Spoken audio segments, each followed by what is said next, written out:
Привет, друзья! G'day guys, welcome to another Soviet lens review from the bottom of Australia.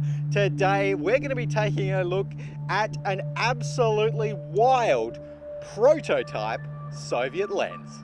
Let's get into it.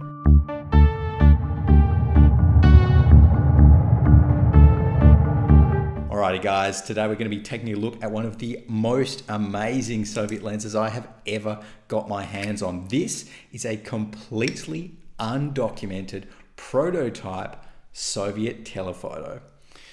And I was so excited when I picked it up because the first thing that you notice is that it's extremely light. And of course I looked inside the lens and you can see that this lens is not only undocumented, it's also using a design that I've never seen before. There are only two glass elements in this lens right at the front of the lens. And somehow that creates a 250mm focal length. In a very light package, this lens is a couple of 100 grams. As well as that, this lens does have an aperture, 13 or so blades, so it's almost a Jupiter or tear-like aperture. And that gives us a few other clues as to where this lens could come from, because that's the next question. Who made this lens? How did it end up on eBay and now in Australia? Well, the first clue actually comes from the lens's cap. The cap here, it does have the Elzos plant logo, Litcarino optical plant logo on it. So that was my first point of inquiry. I emailed Elzos to say, hey guys, do you know anything about this lens?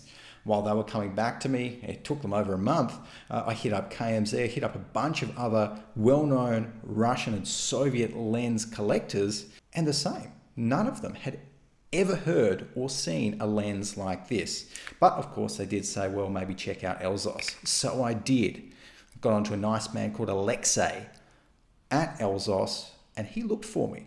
He looked in all of Elzos's back catalogues, in their documentation, and even in their lens museum to see if they had anything along the lines of this telephoto lens. And they didn't.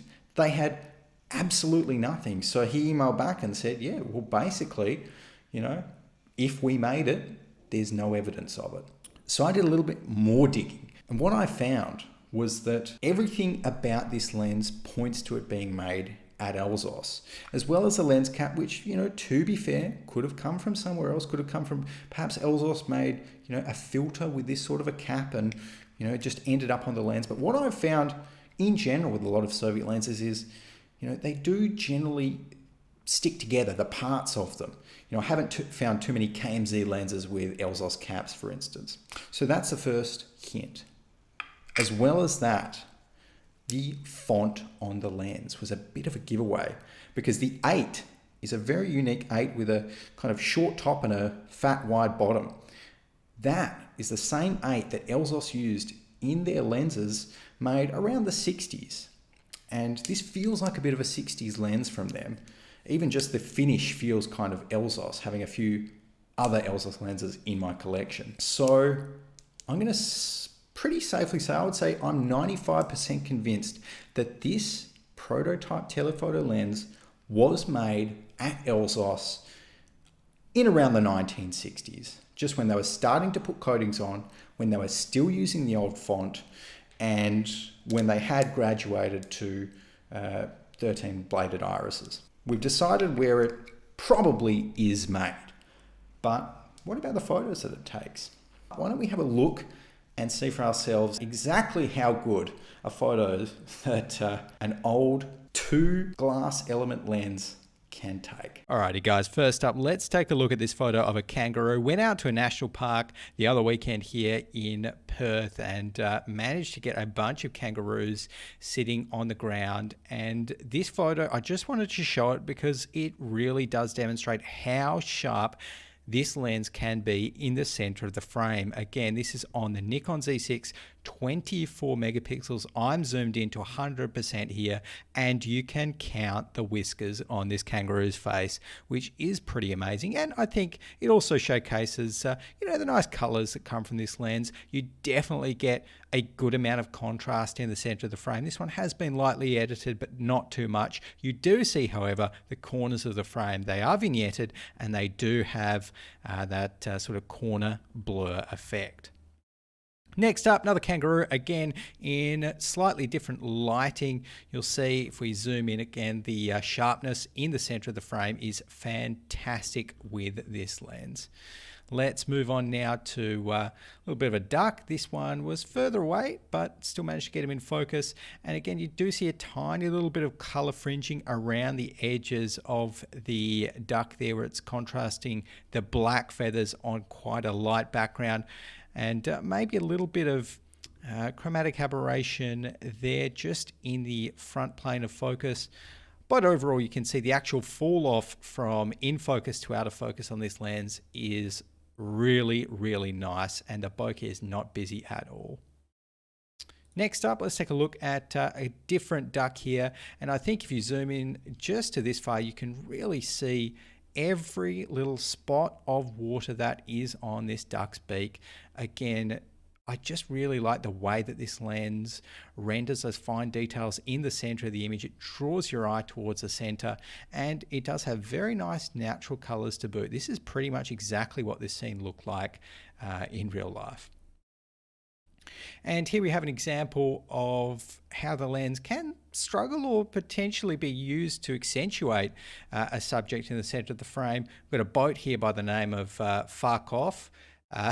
We photographed down south, and you can see that the corners of the frame, they really do look like there's a radial blur applied to them. This is shot at the wide open aperture of f5, and you do start to see a few little issues in the center here. I feel as though I might have actually not got this one sharp because I wobbled the camera a little bit. But again, you do also see that these seagulls experiencing quite a bit of smearing towards the side of the frame as well. So this example shows what the lens is not great at.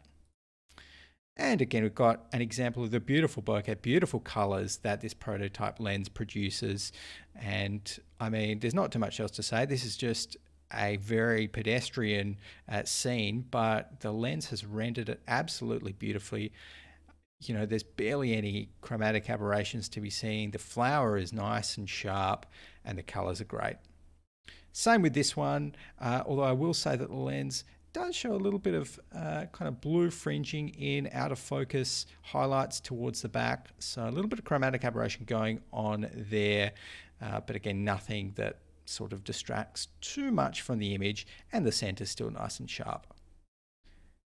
And then lastly, I've just got a shot here showing really the bokeh of this lens. This was shot at f5 at quite a distance away, and you can just see how well this lens is able to isolate a subject from the background here. Honestly, it's pretty impressive for a lens that only has two glass elements in it. And again, this is straight out of camera. Okay, guys, let's take a look at some videos here. We've got a kangaroo just chilling, eating a bit of grass, and you can see here that the center of the frame shot on the Nikon Z6 at 4K is very sharp. Another example here of how the lens performs in video. We've got a duck at the lake, and excuse my herky-jerkiness, but I actually stopped down here to around about the f11 mark just then you saw, and stopped back up to f5. You can see the differences there, but managed to get the duck. He's nice and sharp, and I think turns out pretty nicely on the video. And then lastly, we've got this fella here, this kangaroo with his mates just chilling, and this is completely ungraded in a kind of semi-log format. You can really see that this lens, look, it's going to give you a nice natural picture. It's going to give you enough contrast to work with. It does have those kind of soft corners, but at the end of the day, you can definitely use this lens for video. As long as you don't need to follow focus of anyone, on a still subject like this one particularly, this is where this prototype lens shines. So there you go. Some amazing photos coming out of this absolutely crazy lens. I could not believe it when I first put this onto my Nikon Z6, adapted with the M42 adapter, and saw the photos that I was getting out of it. It's hard to believe the lens so light and with only 2 glass elements can create images that are actually pretty nice and don't look out of place on Instagram or Flickr or wherever you're putting your photos. But I'm going to be doing some more digging. I want to find out exactly who made this lens. I can't tell you right now, but I think that's going to be my project for the next, who knows, it might take 6 months, it might take 12 months, it might take years for me to find out exactly how this Soviet prototype lens came to be. That's it for today though, guys. Remember, subscribe for more. See you in the next one.